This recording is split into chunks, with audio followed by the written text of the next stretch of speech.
Bonjour à toutes et à tous, soyez les bienvenus sur le plateau de Smart Food, votre rendez-vous quotidien sur Bismart qui s'intéresse à l'alimentation sous toutes ses formes et dans tous les formats.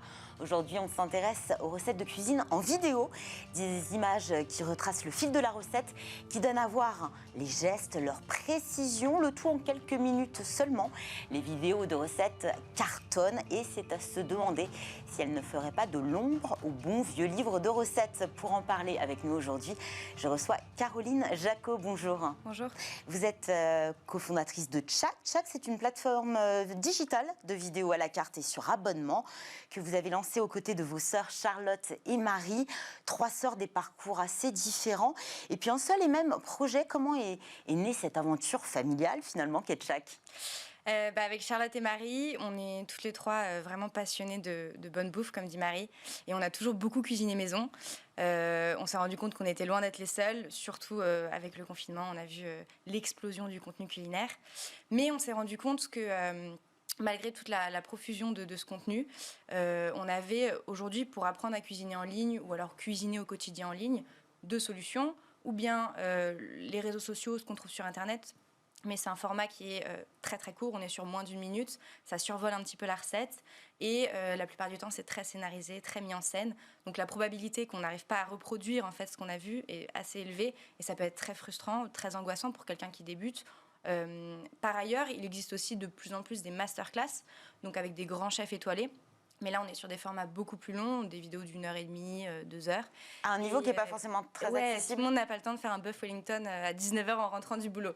Donc Tchak, en fait, c'est le parfait juste milieu entre ces 2 formats, parce que c'est du contenu de grande qualité, parce qu'on a des recettes de chefs et qu'on met énormément de soin dans la production vidéo. Mais on le rend accessible, comme vous l'avez dit, avec un format qui est très court, on est sur moins de 15 minutes. Mais suffisamment long pour apprendre. Et on fait des recettes extrêmement simples, sans matériel, sans ingrédients compliqués. Vous venez de joindre le geste à la parole en disant « tchac ». C'est ça en fait, c'est une onomatopée, c'est le bruit du couteau qui vient frapper la planche en bois. Exactement. Comment vous avez trouvé ce nom ? Je trouve ça formidable. On a beaucoup réfléchi, on voulait trouver quelque chose qui évoquait la cuisine et qui claque. Et qui claque. Et Tchak c'est précis, Tchak c'est simple, c'est pointu.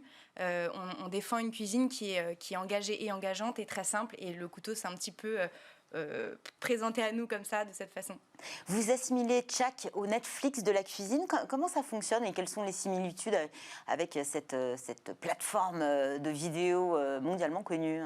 Ce parallèle, on le fait uniquement pour expliquer comment fonctionne la plateforme, parce que Tchak aujourd'hui, c'est plus d'une centaine de recettes vidéo et on y accède sur une plateforme qui pourrait être similaire en termes d'utilisation que Netflix. Ça fonctionne par abonnement, comme vous l'avez mentionné, à partir de 8 € par mois. Et avec cet abonnement, vous avez accès à toutes les recettes en illimité, avec une fiche technique téléchargeable à chaque fois. Quand même, on garde la recette sous la main. Voilà, comment ça s'utilise, c'est que vous regardez le chef, vous apprenez, vous comprenez, vous voyez. C'est très important, la vidéo là-dedans. À côté, derrière, si vous avez besoin de refaire un aller-retour, revoir la liste de courses écrites, les quantités, etc., ça, c'est précisé dans une fiche technique. Le parallèle avec Netflix, il prend fin à partir du moment où on va encore plus loin dans la recherche de recettes.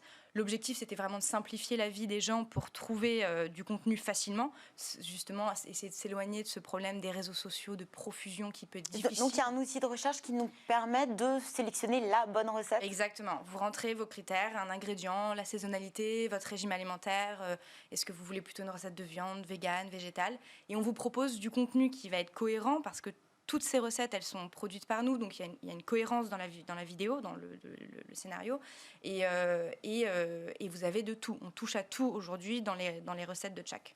Justement, toutes les recettes sont exclusives, on ne les retrouve pas ailleurs. Comment vous sélectionnez les chefs et chefs avec lesquels vous travaillez ? Et j'imagine que vous leur donnez un peu un cahier des charges. Carrément.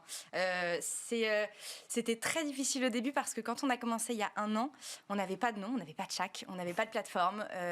On était juste 3 sœurs passionnées par notre projet, on était hyper convaincus par notre idée. Et là, il a fallu aller voir les chefs. Ce qui est génial, c'est qu'on a eu des retours hyper positifs dès le début et je remercie ces chefs de tout cœur. On a Alexia Duchesne qui nous a fait confiance alors qu'on n'avait pas de plateforme à lui montrer. Aujourd'hui, quand on va voir les chefs, on leur demande avant tout de présenter leurs engagements, de présenter leurs valeurs. En termes de cahier des charges, c'est très important pour nous que les recettes restent réalisables par tous à la maison. Donc, c'est un peu particulier, mais quand on filme chez des particuliers pour justement assurer que ce soit dans une cuisine que tout le monde aura, que ce soit du matériel que tout le monde aura, et qu'il n'y ait pas une espèce de séparation entre... Oui, entre cuisine, voilà. de grande cuisine et effectivement, nous qui n'avons pas forcément une paillasse. Ou, Non, on n'a pas du matériel.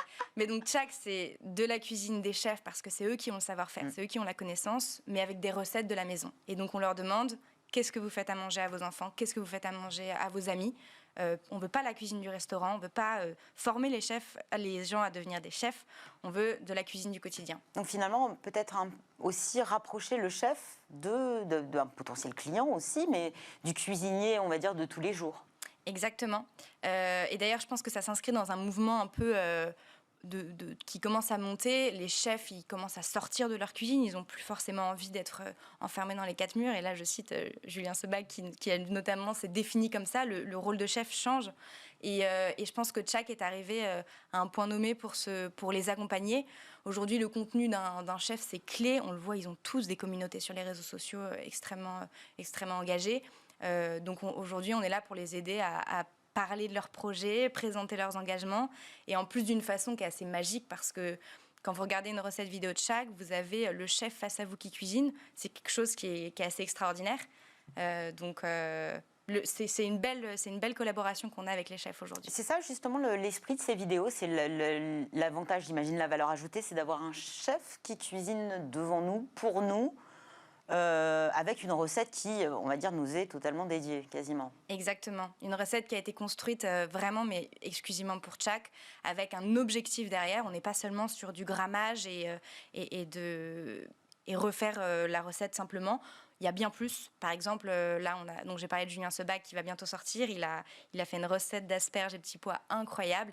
Et dans cette recette, il parle aussi de tout ce qui tourne autour de comment fixer la couleur d'un légume, le choc thermique. Enfin, donc il donne aussi des éléments techniques qu'on n'aurait pas forcément dans une recette écrite, d'ailleurs. Oui, exactement. Et aussi qu'on n'aura pas non plus en moins d'une minute dans une recette qui saute et survole les étapes. Ici, le chef, dans la recette vidéo, comme on prend le temps de filmer et qu'on respecte la temporalité de la recette, il peut vous expliquer quelle texture votre légume est censé avoir, quand est-ce qu'on sent que la viande est prête, pourquoi est-ce que c'est important de saler à tel moment, etc. Et ça, c'est des choses qui sont clés, en fait, pour reprendre le contrôle de sa cuisine maison et pouvoir le faire tous les jours, pour ne plus avoir besoin de passer des heures à chercher. D'avoir un apprentissage aussi. Ouais. C'est l'un des avantages de la vidéo, vous en voyez d'autres ? La vidéo, elle a côté... Je crois qu'il y a vraiment un débat. On a eu, en préparant cette émission, ce débat. Si on allait naturellement vers une vidéo aujourd'hui ou sur la bonne vieille recette. Alors, je vais dire livre de cuisine. J'en ai beaucoup chez moi, effectivement, donc je vais dans mes livres de cuisine. Ou sur Internet, mais en tout cas, une recette écrite. Je pense que... J'en suis convaincue, les livres de recettes n'ont pas vocation à disparaître parce que ça reste quelque chose déjà de joli à avoir chez soi. C'est quelque chose de pratique. C'est un bel objet. C'est un bel objet. Aujourd'hui, je pense au bouquin d'Ottolenghi, c'est magnifique ces bouquins. Pour autant, je pense qu'aujourd'hui, la vidéo permet d'aller beaucoup plus loin, beaucoup plus profond dans l'apprentissage et dans la technicité. Ça permet de donner davantage de détails sur comment... On a besoin de voir. Oui.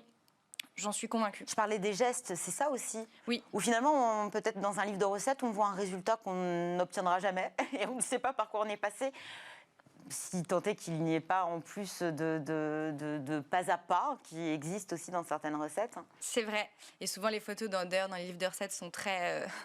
Travaillées, scénarisées, etc. Je pense même que le petit côté un peu pervers des petites recettes qu'on retrouve sur les réseaux sociaux de moins de 30 secondes, il y a aussi beaucoup de scénarisation, il y a aussi beaucoup de mise en scène qui peut être, encore une fois, je l'ai dit, très frustrant. Moi, ça m'est arrivé plein de fois de vouloir reproduire une recette que j'ai vue qui avait l'air géniale. Et qui en fait est beaucoup plus belle que bonne déjà parce qu'on va dans du food porn, c'est joli, il faut que ça dégouline de fromage. C'est l'une des critiques que l'on fait. Vous parlez de ces formats courts qui ont émergé il y a entre 5 et 10 ans sur les réseaux sociaux. On pense à Tasty, Chef Club. Vidéo très très courte, entre 30 et 1 minute, pas plus, avec une musique entraînante, effectivement des recettes, on va dire un peu design, plus que goûteuses au final. Oui, et surtout Pour tout vous, est simple. c'est vraiment de la cuisine d'ailleurs, hein? Ça reste de la cuisine. Je veux dire, manger, c'est de la cuisine. Après, est-ce que c'est réaliste? Est-ce que c'est honnête? Je n'en suis pas sûre. C'est peut-être eu le mérite d'attirer une nouvelle cible et d'engager les jeunes peut-être à se mettre au fourneau. En effet, c'est l'avantage que j'en vois. Ça a eu le côté positif d'inspirer, en tout cas au moins, peut-être même d'éduquer, parce qu'aujourd'hui, si la cuisine maison, elle commence à être vraiment importante dans l'esprit des gens, c'est aussi qu'il y a eu des acteurs qui ont participé à faire comprendre tous les bienfaits et les bénéfices que cuisiner maison peuvent apporter. Aujourd'hui, cuisiner maison, c'est hyper important parce que c'est meilleur pour la santé, c'est parfois plus économique et puis c'est bien pour l'environnement. Donc tous ceux qui ont mis en avant la cuisine, quelle que soit sa forme, ils ont été importants. Aujourd'hui, nous, on cherche à vraiment défendre une cuisine qui va être simple, réelle et honnête. C'est ce qui permet aussi de justifier un abonnement pour accéder à ces recettes, parce qu'aujourd'hui, effectivement, on trouve des recettes, même des recettes de grands chefs, gratuitement, que ce soit sur les réseaux sociaux ou sur un site, un blog. C'est ça la valeur ajoutée, c'est d'avoir effectivement quelque chose de réalisable, j'allais dire réaliste et réalisable. Oui, déjà, on se trouve différent de tout le contenu gratuit qui peut exister parce que pour toute la production vidéo que j'ai mentionnée, qu'on fait en interne nous-mêmes, et on met énormément de soin dedans, pour le côté cohérence du contenu et le fait que Tchak soit en fait un outil tout en un. Donc oui, il existe un peu de contenu gratuit, mais qui ne sera jamais à la hauteur de la qualité et du soin qu'on a avec les recettes Tchak. Et par ailleurs, on vous offre la possibilité de tout trouver sur une seule et même plateforme. Donc vous avez un outil qui est fiable et qui vous fait gagner du temps dans la recherche. Si vous cherchez une recette de béchamel, il n'y en a qu'une seule a priori. Ah oui. Oui, enfin aujourd'hui, si on va sur Internet, on peut en trouver, mais je ne sais pas combien. Voilà. Avant de nous quitter, je voulais vous poser une question. Est-ce qu'on peut vraiment cuisiner en regardant une vidéo? On vous proposez un support de fiches techniques, mais est-ce qu'on peut vraiment cuisiner en regardant une vidéo? Avec Tchak, vidéo de recette, hein, je précise. Oui. C'est possible avec Tchak parce qu'on respecte la temporalité, donc déjà ça va pas, il n'y a pas d'éclatement de doigts et l'oignon est découpé. Cuisiner avec le chef finalement. C'est possible, donc c'est possible. Et si on veut remettre en arrière et qu'on a les mains dans la farine, qu'est-ce qui se passe? Alors là, en effet, oui, il faut pour la farine, j'ai pas de solution, mais c'est tout à fait possible et l'outil s'utilise davantage dans la phase d'avant, c'est-à-dire que vous regardez une première fois la vidéo pour vraiment mémoriser les gestes, les techniques, les étapes. Ensuite, la fiche technique est peut-être plus pratique, mais on a beaucoup de nos utilisateurs qui nous font des retours. On n'a pas encore eu de photo avec les mains dans la farine et Tchak en même temps, mais ça viendra peut-être. Merci beaucoup Caroline Jacot, cofondatrice de Tchak, qui vous permet de cuisiner à distance aussi, hein, avec des chefs. C'est la fin de cette émission. J'aurai le plaisir de vous retrouver demain pour un nouveau numéro de Smart Food, nouveau menu, nouvelle invitée. Passez une excellente journée sur Bismart. À demain.